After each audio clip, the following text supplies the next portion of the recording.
अगला आसन है अर्धवृत्तासन। अर्ध माने आधा, वृत्त माने गोला। हम आगे पीछे होगा। सबसे पहले सावधान मुद्रा में और हाथ को कमर पर रखेंगे, पीछे की तरफ झुकेंगे, पूरे शरीर को ऐसे मोड़ेंगे पीछे की तरफ, गर्दन सहित ले जाएंगे।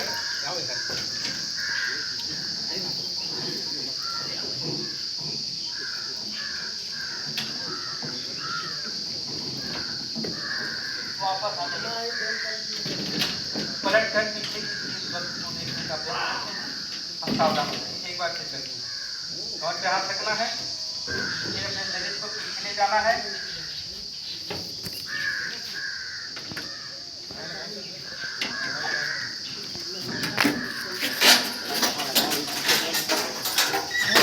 बैलेंस बना के रहेंगे, क्योंकि गिरने के ज़्यादा चांस होते हैं अर्धवृत्तासन में। अगला आसन त्रिकोण आसन। पैरों के बीच में 2.5 से 3 फीट की दूरी बना लें। बढ़िया कर पा रहे हैं। दाहिनी तरफ झुक जाएंगे, धीरे धीरे झुकेंगे, बाएं हाथ को ऊपर उठाते रहेंगे ऐसे, और ऊपर उठे हुए हाथ को देखेंगे, ऊपर उठे हाथ की पिछली उंगली को मध्यिका को देखेंगे, या तो ऐसे हथेली को देखेंगे। दो प्रक्रिया होती है, या तो आप हथेली देख लीजिए, या तो फिर पिछली उंगली मध्यिका को देख लीजिए। वापस आ जाइए, फिर बाएं तरफ झुकते हैं तो दाहिना हाथ ऊपर उठाते हैं। पैर में मोड़ नहीं होना चाहिए, पैर सीधा रहना चाहिए।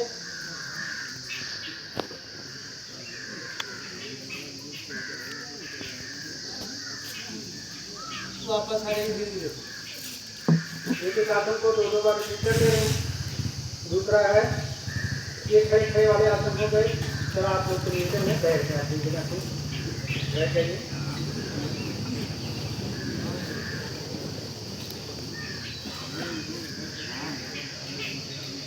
अगला बैठ कर किए जाने वाले आसन में सबसे पहले हम लोग दंड आसन बैठते हैं।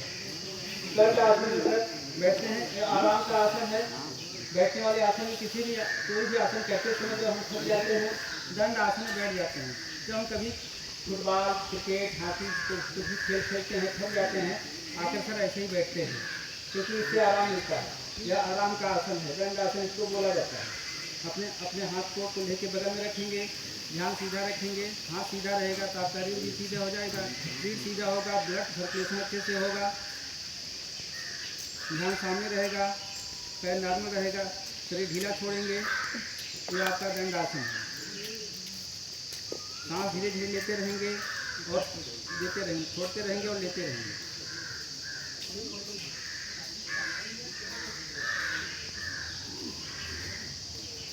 ये आपका दंडासन हो गया। दूसरे आसन में हम लोग चलते हैं भद्रासन। भद्रासन के लिए हम अपने पैरों को अपने जमीन के पास अपने झुकाने का प्रयास करेंगे और दोनों हाथों से पकड़ लेंगे। ये भद्रासन है। और पैर को ऐसे हिलाएंगे, इसको बटरफ्लाई आसन भी कहा जाता है, तितली आसन भी कहा जाता है।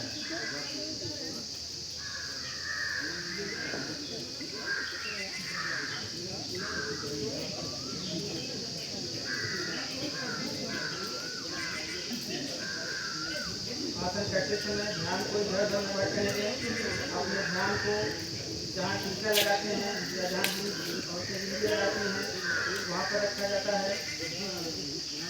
ध्यान मुद्रा के हाथ में चट पर ध्यान रहे आपका।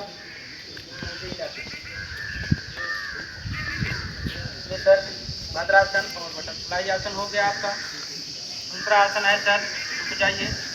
दूसरे आसन में फिर आप लोग दंडासन में आ जाइए। दूसरे आसन के लिए दंडासन में आना है। फिर हम लोग वज्रासन में आएंगे। दंडासन से वज्रासन में आने के लिए बाएं पैर को सबसे पहले शुरुआत करते हैं, यहाँ कुल्हे के पास लाते हैं मोड़कर। फिर इस पैर पर आ जाते हैं सर और दाहिने पैर को भी मोड़ लेते हैं।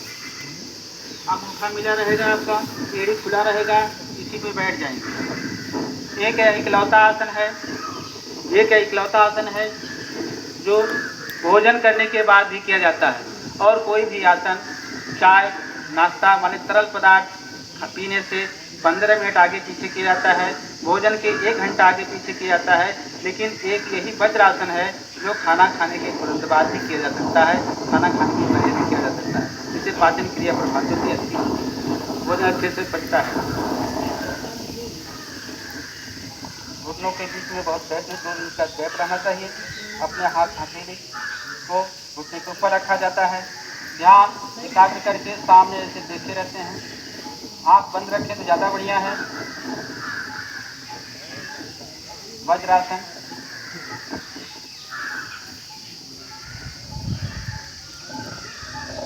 इसका खाना अच्छे से हजम नहीं होता, पेट साफ नहीं होता, कच्ची डकार आती है।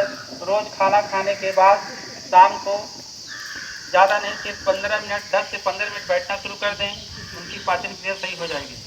मात्र 21 दिन करके नहीं कीजिए, पाचन क्रिया सही हो जाएगी या सही होना शुरू हो जाएगी। हम सभी अपना काम करते हैं, योग करते हैं, योग अपना काम करता है।